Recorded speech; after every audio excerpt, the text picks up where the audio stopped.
Welcome to part 3, the final reveal for now of the Jane Austen Room 2.0.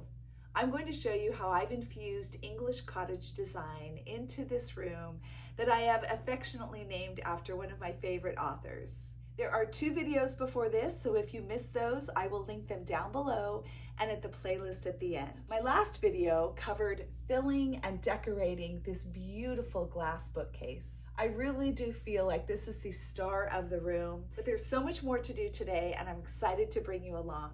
I'm going to show you my to-do list and we're going to jump in. I need to put up tiebacks for the curtains, move the mirror, move the settee, set up the desk, nightstands and lamps, find a daybed, put up the peg rack, and clean and move the dresser. I needed to gauge where I wanted to put these tiebacks. After that, I hold it up and mark with a pencil where the screws need to go. And I do a little nail, and I remove the nail just to get a little starting point for the screws. I thought about doing fabric tiebacks attached to a hook, but it's a little more work. This is so easy to just sweep the curtain to the side and tuck it in.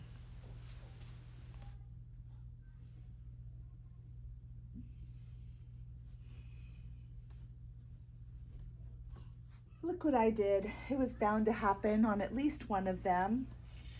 I put it on backwards. Gotta swap that. Minor setback. Let's try again.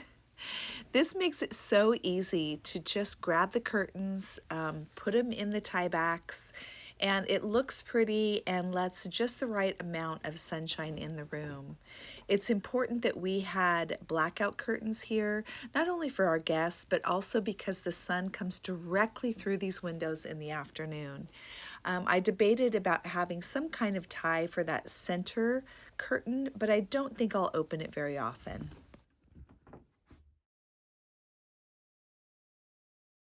I'm so excited to be putting this mirror back in the Austen room. My grandparents brought this over from France, and it is such a beautiful piece. And I also moved the settee over to the other wall. I brought it out of the closet. I decided I want some kind of little table next to this settee. If someone sits down with a drink, there's nowhere to put anything. So I've got this little bench. It might not be ideal, but it will do the trick for now. And then as I'm thrifting, if I happen to find something that would suit better, then I can replace it. A couple of days prior, I was able to oil this entire desk. It needed a good dust and polish, and it also had some stuff on the top that needed to be scraped off, and I think it was paint from rubbing up against something else. The oil acted as a lubricant over this paint so that I could use this plastic dish scraper and putty knife and be able to scrape off the paint without damaging the wood. One thing I did not put back on the desk was the typewriter, and I think I may be using that in the other room, which is also going to be named after an author. Anyone want to take a guess? The curtain allowed me to hide the cords from the lamp and the clock to give a really clean look under the desk. I also scoured Facebook Marketplace for nightstands and found this set. They are beautiful. I love the finish and the color of the wood, and I think it is perfect for this room. I've had these 2 lamps for a while, and at this point, I'm going to need to use them in here. I've been looking at thrift stores and on Facebook Marketplace for probably the last 2 months, and I have not found lamps. I found 1 pair. Someone got to them before me. It's so important to recognize 2 things: the time that it takes to gather things that you love and contentment. So it does take time. If you want to do it right, if you don't want to rush, if you don't want to just put up with something just because. If we don't have a level of contentment, we will always be striving, always be dissatisfied, and it's just such a yucky place to live. It really is. I know you've all been there. I have been there. It's not the type of person I want to be, and I want joy and peace from within. So I will take the time to keep looking for lamps that I love, that I think will really go well in here. But in the meantime, I have lamps. So that's awesome, and they're gonna work. So my guests will have lights on their nightstands.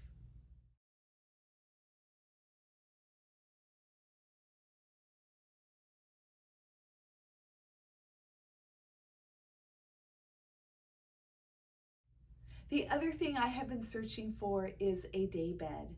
And we weren't sure if we were gonna put a day bed in here or if we were gonna put one in the other guest room. We finally decided, instead of putting our couch in here, I had a very large teal couch that used to be my colors and my vibe, no longer, but that was in the original Austen Room, and I covered it with a white bedspread. It is an extremely large, comfortable couch, and my husband really wants it downstairs. So it's there now in its full teal glory, and I'm going to have to figure out what to do with that later. But for now, we want this room to sleep at least 4. So I would like a day bed with a trundle underneath, and I would love to have had that found, bought, redone if needed, and ready to go for this video. But I haven't found what I wanted. So the search continues, and I promise to let you know when I find something. I'm planning an upcoming video on hospitality with overnight guests, and I'm going to show you my secrets and the little details that can make your friends and family feel really at home and comfortable. I used my stud finder to find where the studs were. As long as you can get, I would say, at least 2 screws in studs, you're good. And then I added a couple of other screws just for stability, but it's very sturdy, and this will be perfect for guests to hang towels, jackets, bags. Just comes in really handy.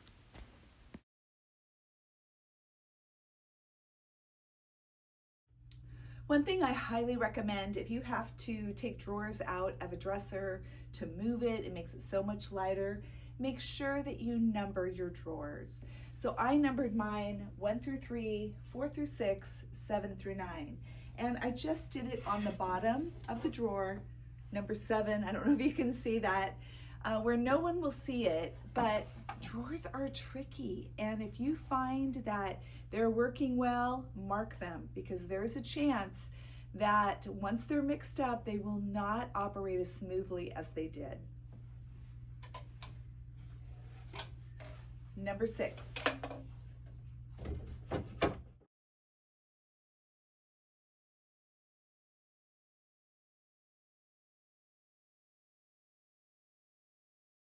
I don't think I'm going to put any artwork above the settee. There's definitely space for it, but I kind of like the eye to rest there. I don't have to cover every single wall, even though I do like a lot of artwork. I feel like the bookcase is really the primary thing on that wall. I think I might be putting this piece above the daybed once I get one, but I won't know until I actually have a piece. So there's no point in putting this up right now. So it can just sit here, and I will also decide if I want to put any artwork up on this wall as well. Let's take a look at what has been accomplished so far in the Austen Room 2.0.